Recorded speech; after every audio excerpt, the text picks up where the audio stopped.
Bonjour à toutes et à tous. Du coup, moi, je m'appelle Ajar. Moi, je m'appelle Mohamed. Moi, Nicolas Pellion. Et moi, du coup, Emmanuel Carinos Vasquez.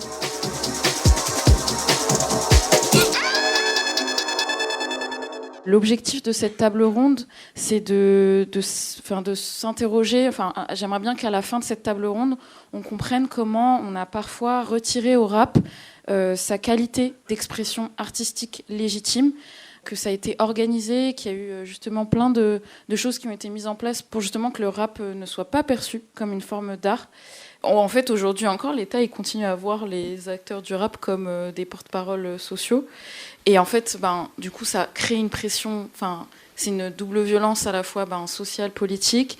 On a parlé de la violence des pairs avec Kendrick Lamar et ce qu'on attend de lui en tant que rappeur. Et je voulais qu'on bascule justement sur la violence judiciaire et comment, encore une fois, il y a une autre strate où les rappeurs on leur retire encore plus cette individualité, cette figure d'artiste, où on utilise leurs textes comme des pièces à conviction. Ça fait un lien entre la France et les États-Unis. Déjà dans les années 90, avec l'affaire Derek versus Foster, on a, les cours de justice aux États-Unis ont introduit la possibilité d'utiliser les pièces, les textes des rappeurs comme pièces à conviction. Et justement, on en a parlé avec Emmanuel. Je voulais te demander, est-ce que dès lors qu'on fait rentrer ces textes-là dans un tribunal, quelle transformation ces textes-là subissent ? Alors déjà, il y a la première chose justement de dire texte et pas de dire parole. C'est la manière dont on textualise dans le tribunal les paroles de rappeurs qui sont en fait juste des chansons. Et c'est pas la même chose de chanter quelque chose que de le lire comme si on lisait un tract. Et il y a un côté dans la pénalisation judiciaire du rap, que ce soit en France ou aux États-Unis, et même beaucoup en Angleterre, puisque c'est beaucoup la drill anglaise et londonienne notamment va être l'objet de beaucoup de pénalisation ces dernières années. Il y a une manière de lui retirer tout aspect artistique de base. Alors après, la différence entre la France et les États-Unis et le cas anglais, c'est qu'en France, on n'a pas encore... En fait, si, mais c'est moins institutionnalisé, cet usage des paroles ou des clips pour pénaliser les artistes sur des procès qui n'ont rien à voir avec le procès du droit de la presse, par exemple, des limites de la liberté d'expression, mais sur des procès criminels. On a des exemples quand même. C'est la Crime qui fait un clip à Marseille et on retrouve qu'une des Kalachnikov qu'il utilise pour faire son clip est en fait une vraie, qui a été donnée par un gars d'un quartier d'Herbel qui est retrouvé mort 2 semaines après. Voilà. Donc en fait, on condamne la Crime pour port d'armes non utilisé. On se sert de son clip, qui est censé être juste artistique, pour remonter en fait des filières criminelles beaucoup plus graves avec lesquelles la Crime, en tout cas, parce qu'il a fait un clip, n'est pas censé avoir de lien avec. Voilà. Et donc il y a ces phénomènes qui existent en France, mais de manière beaucoup plus marginale. En France, c'est plus droit de la presse, 17e chambre. Est-ce que tu as insulté la police ou est-ce que tu as juste fait une critique musicale de la police comme Brassens ? En gros, c'est un peu ça. Et,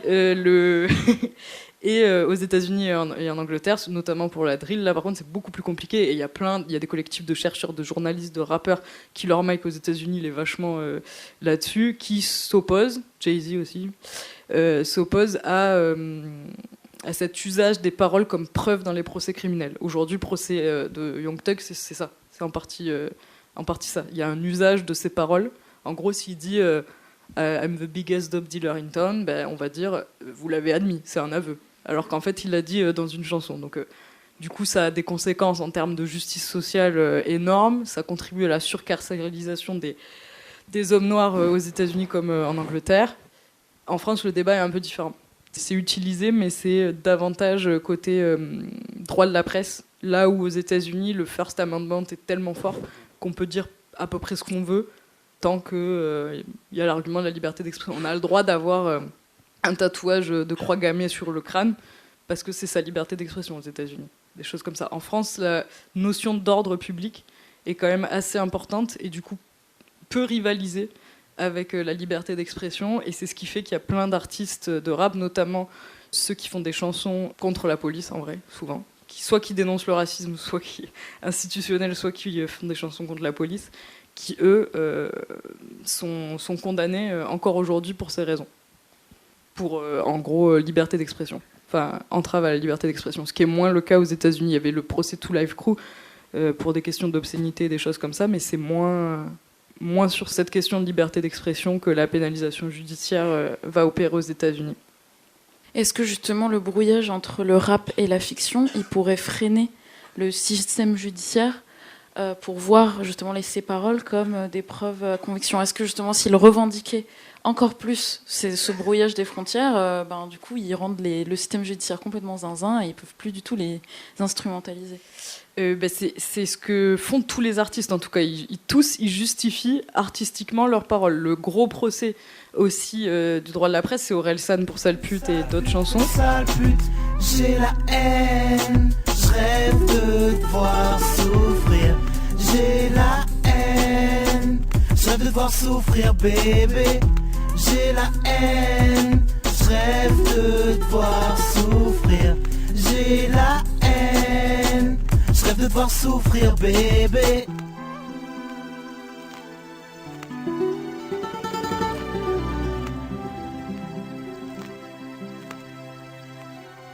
Et lui, on va lui reconnaître, même si c'est après un très très long procès en vrai, on va finir par lui reconnaître le droit à la fiction parce qu'il n'arrête pas de dire « je joue un personnage de loser dans mes textes qui effectivement a envie de torturer et de fracasser sa petite copine et machin, mais c'est pas ce que je pense, je dis pas ça en interview, et j'ai le droit d'exprimer le dépit amoureux dans une forme extrêmement violente en chanson si j'ai envie. » Tout le monde fait « ok, d'accord ». Enfin, il se tape quand même pas mal d'années de procès en vrai, et ça c'est pas arrivé sur des gens qui faisaient un autre genre artistique que le rap par ailleurs. C'est la première fois qu'il y a un procès aussi long sur ces questions-là. Mais Orelsan finit par avoir une jurisprudence qu'on appelle la jurisprudence Orelsan en 2016 et qui est la plus protectrice pour le genre rap.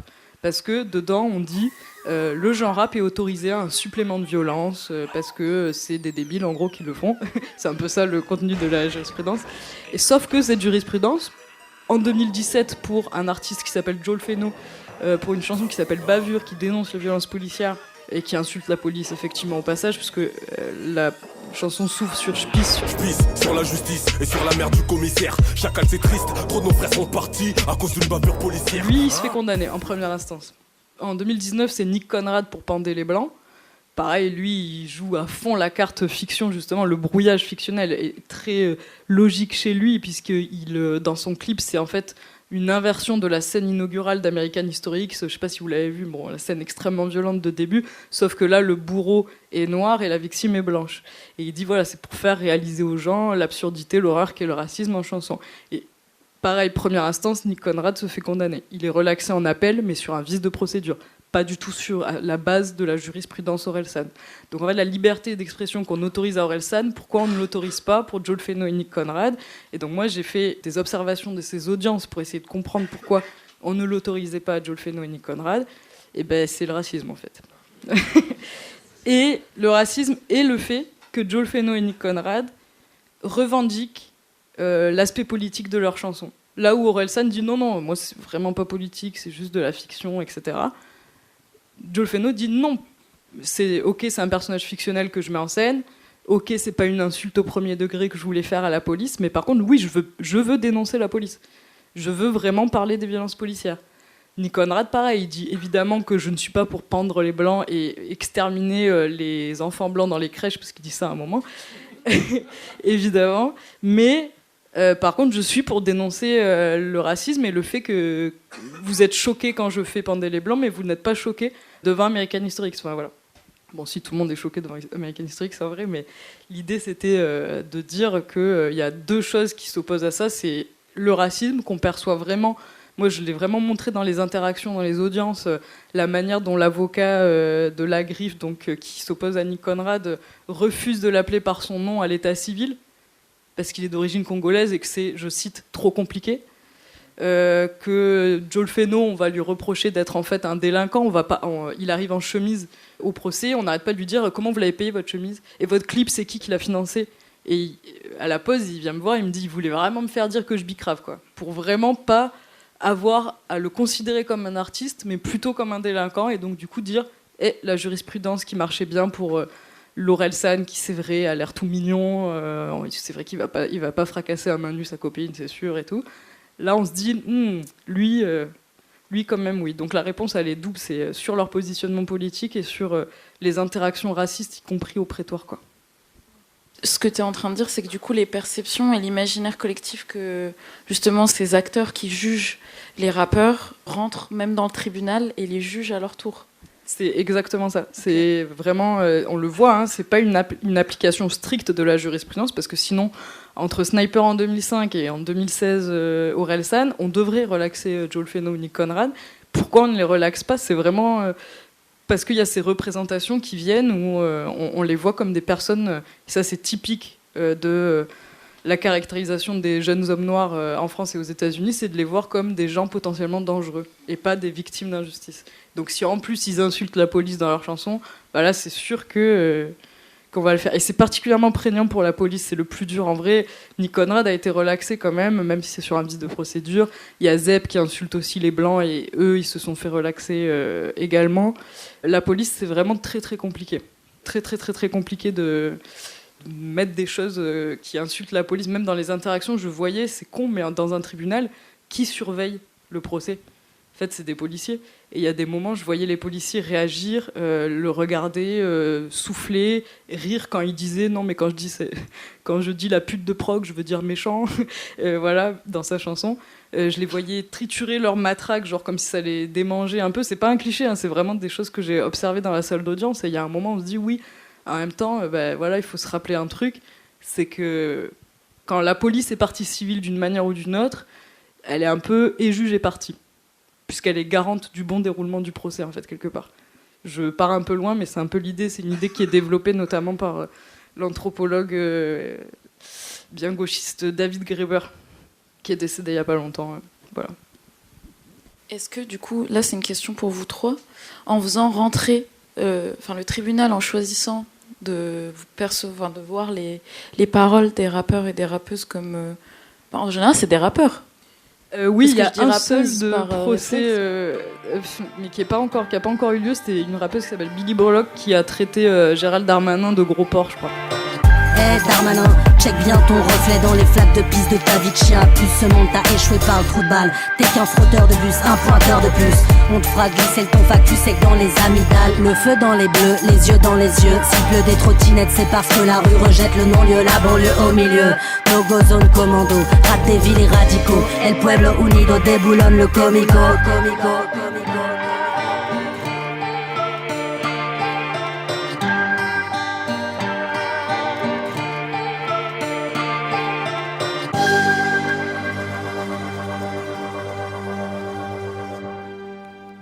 En les faisant entrer ces paroles-là dans l'espace justement sacro-saint du tribunal, en fait c'est un peu le serpent qui se mord la queue parce qu'ils font grandir la fiction du rap, donc l'image qu'on a tous justement du rap comme musique violente, etc., qui n'a pas sa place en tant qu'art. Est-ce que justement ils participent à ça ? Enfin, en fait ils se piègent eux-mêmes en faisant ça. Oui, et puis en fait c'est... Comme le disait Manu, c'est que le moteur de tout ça, c'est juste le racisme.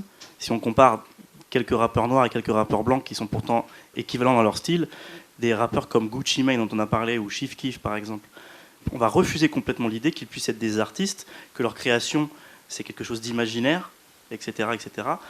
Alors que, d'un autre côté, pour prendre un exemple d'un rappeur qui est dans le même style que Gucci Mane, Riff Raff, mais qui est blanc, quand Riff Raff est arrivé, tout de suite, il a été identifié comme un personnage burlesque, un acteur, quelqu'un qui joue au rappeur. Il devient ami avec James Franco, donc qui est véritablement acteur. Donc, il est perçu comme un comédien, alors qu'il fait exactement la même chose. Alors, à des qualités différentes, mais il fait exactement la même chose que Gucci Mane. À savoir que Gucci Mane aussi, il se déguise pour devenir Gucci Mane. C'est Redrick Davis qui se déguise. Mais parce qu'il est noir, et bien, automatiquement, on part du principe qu'en fait, il ne joue pas. Il est ce personnage outrancier, ultra-violent, un peu dégueu, qui transgresse les lois pour le plaisir, etc. Alors que, encore une fois, Riff Raff, dans ses chansons, il raconte qu'il prend et qu'il vend de la drogue, et sur le même ton cartoon, mais jamais personne n'a cru que Riff Raff était vraiment son personnage de rappeur. Et la seule différence, c'est la couleur de peau. Un peu comme Nicolas, j'ai envie de dire que Riff Raff, il a eu un film même. Il s'est inspiré, avec James Franco, exactement, qui joue presque Riff Raff. Et d'ailleurs, Draco the Ruler aussi a vécu la même chose, où ils se sont appuyés sur ces textes pour lui donner la prison à vie très clairement. Et donc j'ai envie de te dire que oui, là ils sont en train de crédibiliser le rap en prenant les paroles et en disant que telle ou telle chose que tu as dit dans un morceau, ça peut te mener jusqu'à la prison. Donc c'est exactement ce que tu dis, c'est le serpent qui se mord la queue, exactement. Quelles sont justement les conséquences de cette légitimation sur les paroles des rappeurs ? Sur la légitimation ou le fait que ça arrive en procès? La pénalisation. Ouais, la pénalisation. Ouais, carrément. Bah, moi, je donne un exemple à chaque fois que je suis contente d'avoir trouvé. Parce que, il est trop bien son exemple. parce que c'est un mini-scoop, même si un collègue journaliste me l'a volé. Mais bon, je dirais rien, c'est un ami, je l'aime bien. Mais en fait, c'est au moment où sort Bande organisée. Donc, bon, vous connaissez tous, ça va. Je regarde le clip la première fois. Pas le leak où c'était Bande organisée ER,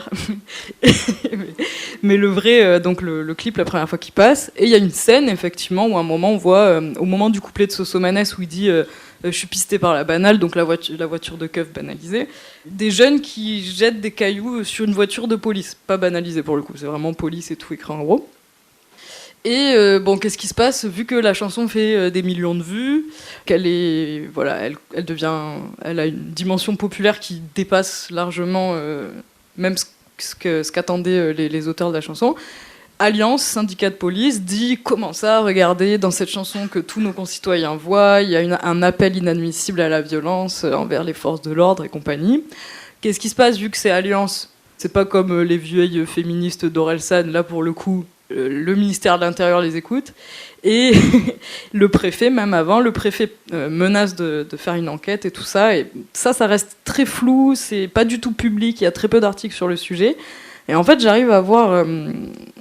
je retourne voir le clip, que j'ai vu pas mal de fois quand même, et là, je réalise que cette scène, quelques mois après, n'est plus présente, cette scène de voiture caillassée, et qu'au début du clip de Bande organisée, il y a un message de prévention qui dit « Ceci est une œuvre de fiction susceptible de heurter la sensibilité des jeunes spectateurs ».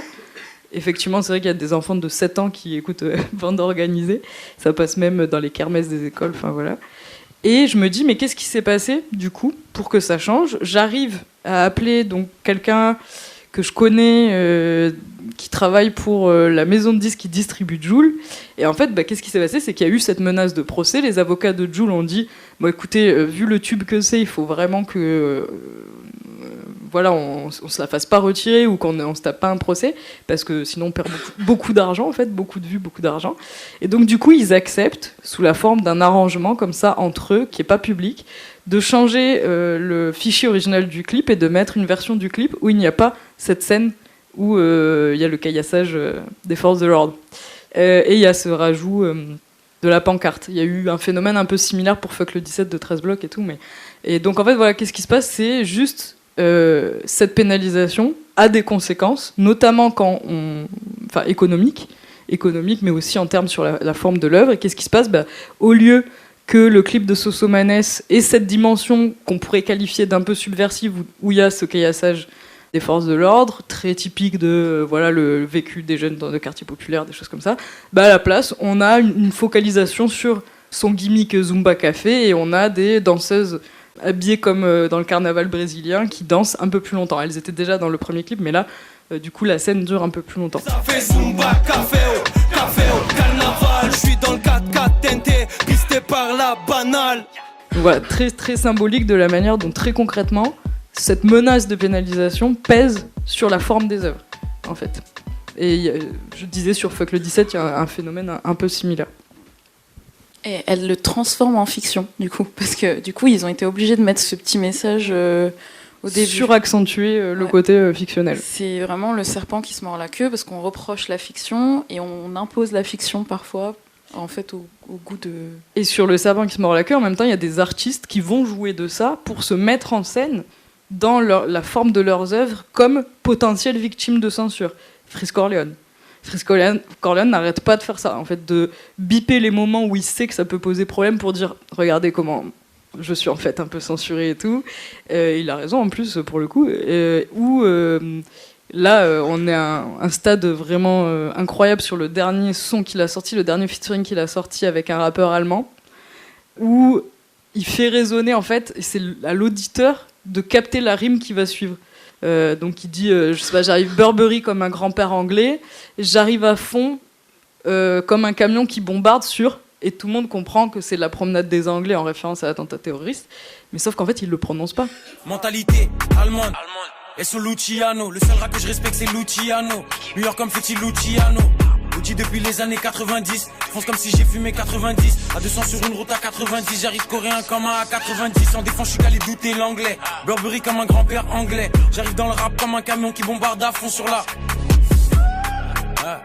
Donc c'est pareil, c'est une manière de se mettre en scène comme victime de censure, donc de jouer sur le côté street cred que donne ce genre de pénalisation, tout en essayant au max de se protéger. Bon, sauf que là, ça va pas marcher complètement apparemment, mais voilà.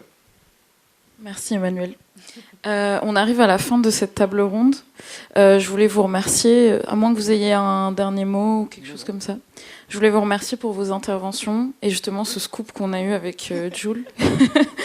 Et pour ça, évidemment, vous allez pouvoir aussi poser des questions. Je pense que vous en avez beaucoup. Moi, j'en ai encore plein, mais je ne peux pas les poser. Pour conclure, je voulais juste reprendre une citation que j'ai lue justement dans l'ouvrage de Mohamed et Nicolas et que je trouvais qui était vraiment très chouette et qui résume un peu cette table ronde. N'ayez pas peur maintenant de rêver, comme vous le faisiez avant d'anéantir une partie de vous-même afin d'accepter le monde démoniaque dans lequel nous vivons. Merci. Merci.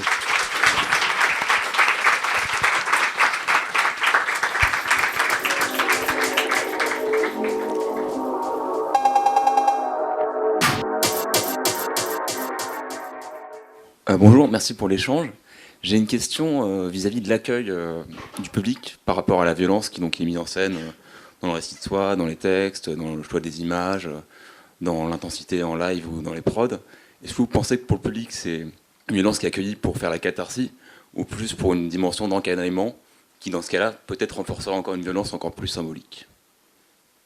À mon avis, c'est les deux en même temps. Et effectivement, cette violence, on va tous un peu la chercher. On retire une partie du plaisir qu'on a en écoutant cette musique ou en allant à ces concerts, de la violence qui s'en dégage. Parce que dans ces moments-là, c'est ce qu'on disait, c'est le petit moment où elle est décorrélée de tout contexte. C'est-à-dire que c'est de la violence brute, mais sans violence. Et du coup, c'est que du plaisir, entre guillemets. Donc oui, on vient la chercher. Je ne sais pas si c'est de la catharsis ou autre chose, mais c'est ça qu'on vient chercher. Et on est bien content de la trouver, j'ai envie de dire. Je ne sais pas si ça répond à ta question. Mais... Si, ça participe.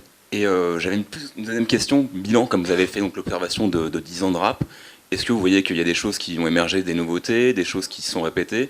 Est-ce que vous voyez des choses qui pourraient arriver ou parce que fatalement la violence est encore là, est-ce que c'est la même violence ? Est-ce que c'est une nouvelle globale ? Je ne sais pas si c'est très clair, mais... Si. Ouais. Si, j'ai l'impression que la violence, elle est un peu plus crue maintenant, notamment comme des villes comme Flint, au Miami, où en fait les rappeurs, ils se cachent plus maintenant. Et j'ai envie de te dire que, étant donné que les rappeurs sont de plus en plus locaux, qu'ils sont plus exposés en fait au contexte local, forcément, ça se rapproche beaucoup de la réalité qu'ils vivent chaque jour. Donc, pour les prochaines années, j'ai l'impression que ça va être encore plus violent au niveau des textes. Et ce qui pourrait être un petit peu le résumé un petit peu de l'évolution du rap, en tout cas aux États-Unis actuellement, c'est moins dans les évolutions sonores, où finalement il se passe peu de choses nouvelles, mais dans ce côté, un petit peu ce que tu disais finalement, où ça s'atomise encore plus, les scènes locales deviennent encore plus locales, et donc nous de loin on en a de moins en moins, on y a de moins en moins accès, donc c'est vraiment les gens qui font la démarche d'aller chercher ces choses et d'aller les écouter et de creuser, qui sont au courant que ces scènes et que ces rappeurs existent. Je ne sais pas si c'est lié au streaming ou ces choses-là, je ne saurais pas dire.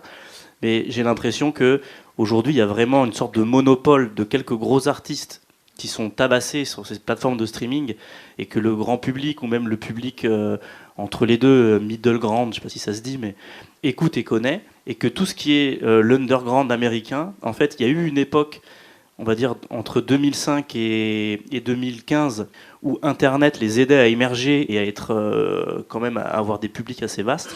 Aujourd'hui, ils n'ont plus ces assises-là, parce qu'il n'y a plus les sites de partage gratuit de mixtape, il n'y a plus les blogs qui permettaient de faire de la promotion gratuite pour ces artistes-là. Et donc, aujourd'hui, tout est microscopique. Et ça donne l'impression que les rappeurs que j'écoute, il n'y a que moi qui les écoute, et que mon copain à côté, il est fan d'un autre, et quand je regarde, il y a 5 personnes qui écoutent en France. Enfin, c'est que des choses vraiment microscopiques. Et je pense que l'évolution, elle est là, en fait. C'est que aujourd'hui, c'est que des artistes hyper locaux et qui ont du mal à parler au-delà d'un cercle très restreint.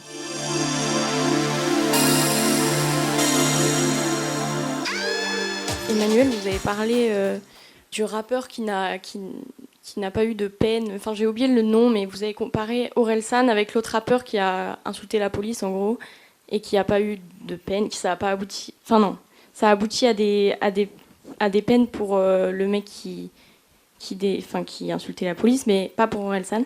Mais du coup, vous avez dit que c'est aussi parce que c'était un mec racisé. Là où Orelsan, c'est une personne blanche. Mais je pense qu'il y a aussi la notion de genre qui est aussi à prendre en compte, parce que là, il y a beaucoup plus la violence envers les femmes est beaucoup plus banalisée dans le rap que la violence envers la police, et que ouais, je pense que c'est aussi pour ça que Orelsan, ça n'a pas abouti à des peines, et je pense que c'est quelque chose aussi qui est à prendre en compte. Là où je le vois, l'impact du genre, c'est que les dénonciatrices féministes, chiennes de garde, les collectifs, il y a le planning familial aussi, il y a Ni pute ni soumise, qui portent plainte contre Orelsan.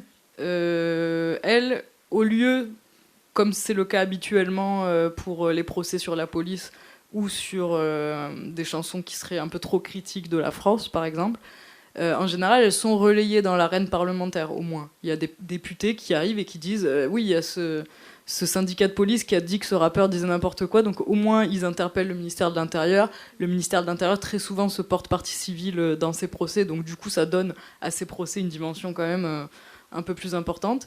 Pour Orelsan, je l'ai dit comme ça, c'est un peu le féminisme lâché en chemin, dans la mesure où les dénonciatrices féministes, quoi qu'on en pense, moi je suis pas du tout sur la même ligne qu'elle, genre Orelsan, évidemment qu'il fallait pas, que c'est de la fiction ce qu'il a fait, etc. J'aime l'insulter par contre à longueur de journée, mais par contre il n'a pas à être condamné par la justice ni à être interdit dans ses concerts. Ça, c'est mon avis, hein, mais par contre ce qui se passe pour les collectifs qui se disent féministes à ce moment-là, c'est qu'elles, on les lâche en chemin, voire même, c'est un petit peu d'actualité, notre cher Frédéric Mitterrand. Lui, il défend Orelsan, il dit non mais c'est Rimbaud, vous vous rendez pas compte, c'est aussi que l'expression du dépit amoureux en France, c'est quelque chose qu'on peut rattacher très facilement à une tradition littéraire où oui, de toute façon, la violence envers les femmes est extrêmement banalisée. Par contre, des insultes envers la police n'ont jamais été défendues par des députés ou par des ministres, à l'exception de Jack Lang qui a quand même défendu NTM à l'époque, quand NTM pour police avait un procès aussi sur les mêmes questions, mais il n'était plus ministre de la Culture à ce moment-là. Puis un ministre de la Culture, c'est moins fort qu'un ministre de l'Intérieur, entre guillemets. Il n'y a qu'à voir Rachida Dati, justement, qui a dit « Oh, j'attendais mieux que la culture. » Sympa pour nous. Mais voilà. Nous aussi, on attendait mieux. Ouais. Enfin non, remarque, j'attends plus rien de ce gouvernement. Mais... Déjà, merci pour cette discussion, c'était super intéressant. Moi, je me suis demandé, pendant que vous parliez, j'ai noté 40 questions, mais je vais en choisir qu'une. On dit souvent que le rap, c'est subversif, que ça fait partie de son ADN, etc. Mais en fait, est-ce que c'est pas déjà une violence de parler du rap comme quelque chose de subversif, vu qu'en réalité, comme vous l'avez soulevé avec l'exemple de Kendrick Lamar, il y a ceux qui rappent leur quotidien, qui est déjà ultra violent et ultra traumatisant en vérité, et ceux qui s'en emparent pour mener un combat, dans ce cas politique, comme tu as pu le soulever, avec qui revendiquent le côté politique de leurs paroles. Et cet aspect-là subversif, quelle place on lui donne dans ce climat? Est-ce qu'on peut vraiment parler du rap comme étant subversif, vu que en fait, c'est juste de la violence pure qu'on essaye d'exprimer comme on peut? Voilà, c'est ma question. Par où commencer ? Je sais pas comment te répondre. En fait, faudrait qu'on se mette d'accord sur ce que ça veut dire subversif, parce que pour moi, le rap, il peut l'être, mais comme n'importe quel autre genre, mais il l'est pas de façon essentielle. De toute façon, à partir du moment où ça c'est quelque chose aussi, je sais pas si c'est une discussion qui existe autour de d'autres genres musicaux, mais on va toujours essayer de ramener le rap à une sorte d'essence. Le rap c'est ça, le rap c'est ça, le rap c'est ça. Quand quelqu'un commence par te présenter le rap ou certainement autre chose, en te disant c'est ça, forcément il a une vision étriquée et il perd 90% de ce que c'est, parce que le rap, mais tous les autres genres ou toutes les autres formes d'art ou de création, c'est jamais ça. Donc, à part te dire que parfois il l'est et souvent il l'est pas, je sais pas comment te... Mais tu as raison, par contre, c'est vrai que c'est quelque chose qu'on entend souvent. Le rap, c'est subversif, et si ce que tu fais, ça ne l'est pas, c'est que ça n'en est pas vraiment. Ou alors, le rap, ça doit être... c'est politique, et donc s'il n'est pas politique, ça n'en est pas vraiment. Ou inversement, le rap, ça doit être des gangsters qui parlent de trafic de drogue, donc toi, tu parles de politique, voilà. Mais aussi inversement, hein, je veux dire, en prenant d'autres exemples, parfois on va entendre non mais le rap au départ c'était hyper positif et inclusif. Bah non, en fait non plus. C'est pas qu'une seule chose, c'est très divers et on peut pas le réduire à quoi que ce soit les côtés négatifs ou positifs ou entre les deux. Donc voilà.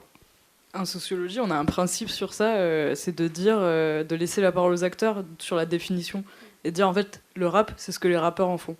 Et s'il y a un moment, il n'y a que des rappeurs fachos qui vont arriver en France, bah, le rap, ce sera un truc de facho. Voilà. Mais c'est la vie. Je veux juste rebondir sur une question qui a été posée précédemment, où c'était grosso modo opposer catharsis et voyeurisme. Et même s'il peut y avoir les deux, comme ça a été dit également. Et je pensais aussi à un rappeur dont vous parlez dans votre livre, qui est Rock Marciano, qui, dans un titre assez récent, qui s'appelle Quantum Leap, disait... As a child, I was traumatized, now it's monetized. Donc, enfant, j'ai été traumatisé, aujourd'hui, c'est monétisé. Et je me dis, en fait, depuis NWA, grosso modo, donc il y a déjà plus de 30 ans, le fait que les rappeurs ils soient conscients qu'à un moment donné, leur vécu, qui sont parfois l'enfer sur terre, comme vous l'avez bien titré, il y a une offre et une demande. Et donc, du coup, est-ce qu'on n'est pas dans ce rap game, justement, là, pour le coup, un jeu entre... auditoire et auteur qui à un moment donné peut être intéressant mais peut être aussi une forme de cercle infernal, de cercle vicieux quoi. Bah, c'est sûr, c'est ça, c'est exactement ça. En tant qu'auditeur, c'est important de se le rappeler à soi-même régulièrement, et cette phrase de Rock Marciano, il y a des dizaines d'autres rappeurs qui disent des choses équivalentes, qui disent je sais très bien que ce que je suis en train de faire c'est vendre mes traumatismes pour que des blancs se divertissent. C'est quelque chose qu'on entend très régulièrement. Et c'est vrai que c'est important de se le rappeler. Que même si je prends plaisir à ce que j'écoute, que je me pose la question pourquoi est-ce qu'il raconte ça, pourquoi est-ce que c'est comme ça, etc. Parce que, encore une fois, l'ignorer, c'est remettre de la violence par-dessus la violence. C'est une violence en soi. Mais après, oui, ça fait partie du jeu. Et... moi, il y a eu des fois où vraiment, je me souviens, du coup, c'est la discussion que j'avais eue avec Mohamed au moment de ce morceau dont on a parlé, de Fictional de Draco, où je me suis dit, mais en fait, je peux plus écouter, en fait. Je me sens mal d'écouter ces choses-là. J'ai l'impression d'alimenter ce cercle vicieux. Et Mohamed m'avait répondu, non, mais lui, il est dans une situation de survie, il vend sa musique, il a besoin de ça, c'est aussi son art, c'est sa façon de s'exprimer, donc c'est pas aussi simple que ça. C'est-à-dire qu'en fait, je peux pas arrêter de l'écouter, ce serait déjà en soi une autre forme de violence, de dire moi je peux me permettre de dire oh ça existe plus, j'arrête, tu vois. Donc en fait on s'en sort jamais. C'est que sortir de ça passe pas par moi individuellement en fait, tout simplement. Donc paradoxalement en fait on l'aide les rappeurs en écoutant leur musique et en se divertissant, en écoutant leur violence dans leurs propos. Donc j'ai envie de te dire on leur rend service même si c'est assez violent ce qu'ils racontent.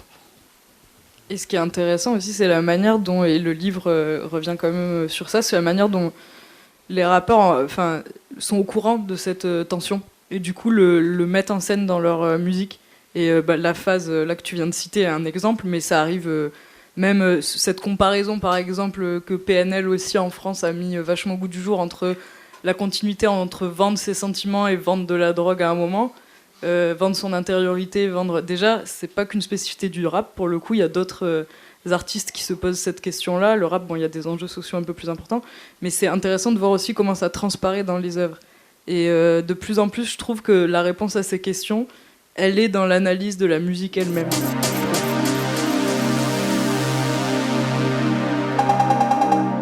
J'ai une dernière question, bravo à vous déjà pour la sortie de cet ouvrage. J'ai une question par rapport aussi à la musique. C'est-à-dire que vous le disiez très bien, dans les années 2010, c'est Atlanta qui vraiment donne le là, c'était déjà le cas à partir du milieu des années 2000. Et tout à l'heure, vous parliez des balises temporelles justement. Est-ce que finalement il y a quelque chose qui se passe en 2010 ? Mine de rien, c'est un peu l'explosion de la trappe 2.0 avec Flo Cavelli, où là la trappe devient encore plus violente d'une certaine manière. Et j'ai un peu la sensation qu'il y a un truc qui se joue dans les années 2010 musicalement, de plus en plus d'une musique qui joue sur des codes de films d'horreur, de trucs de plus en plus horrifiques, ou même chez des gens comme K ou Rock Marciano qui au contraire vont complètement réduire leur musique, d'avoir des espèces de boucles très, très sombres, très diffuses. Donc j'ai aussi l'impression qu'il y a quelque chose dans la musique qui joue sur l'expression de la violence, même si là on parlait évidemment, comme c'est normal, hein, c'est des rappeurs, c'est des auteurs, donc qui écrivent des paroles, etc., pour essayer de relater des choses ou de les fictionnaliser, comme vous le disiez très bien. J'ai l'impression qu'il y a presque aussi quelque chose qui joue musicalement dès le début des années 2010 sur comment finalement mettre en son, comment mettre en mélodie ou comment mettre juste en sonorité en fait cette violence, quoi. Bah, complètement, et justement dans l'évolution, l'arrivée de cette trappe 2.0, la première forme de trappe qui arrive donc 10 ans avant avec des producteurs comme Shawty Red, etc., qui vont remettre un peu au goût du jour des choses qui existaient déjà avant, mais qui viennent l'assécher. Et il y a cette image, notamment dans les premières mixtapes de Young Jeezy, où dans le son, on entend les bruits des machines à billets, etc. Et en fait, l'imagerie, c'est « je deviens riche grâce à mon activité illégale au trafic de drogue ». Et c'est beaucoup autour de ce thème de « je m'enrichis grâce à mes activités illégales ». Et le tournant de 2010, c'est là où dans le son ça devient plus violent, c'est que quand j'écoute, même sans rappeur dessus, une production de Lex Luger ou de Southside, j'entends plus les machines à billets, j'entends les armes à feu, en fait. Dans le son, c'est ça qui ressort, c'est des explosions, c'est des bruits de Kalachnikov, etc., qui sont émulés avec les caisses claires, etc. Donc, complètement, il y a cette violence, elle s'entend aussi dans le son, et c'est vrai qu'il y a un vrai tournant à ce moment-là. Je pense même à, par exemple, dans les productions Ratchet, on va avoir juste des espèces de petites mélodies, je pense chez DJ Mustard, où c'est presque des trucs, on a l'impression que c'est un truc de film d'horreur, un peu angoissant, voilà, presque aussi dans les mélodies, quoi. Oui, complètement. Et après, c'est que la décennie 2010, c'était la décennie de la trappe et de la violence liée au trafic de drogue, et plus directement la drogue en elle-même, puis c'était aussi la décennie de la dépression dans le rap. Et du coup, il y a beaucoup de mélodies dans des tons un peu plus bas qui reviennent, etc., et des trucs un peu Carpenter, même si là la comparaison elle est très tirée par les cheveux, mais dans l'idée ça un peu film d'horreur avec tous ces filtres qui réapparaissent et qui fait qu'on est un peu dans des ambiances qui nous rappellent celles des films d'horreur, hein, j'imagine à tout le monde. Mais du coup ça je le vois plus lié au côté c'est aussi la décennie où on se met à parler de la santé mentale des rappeurs, enfin eux en parlent dans leurs chansons, etc.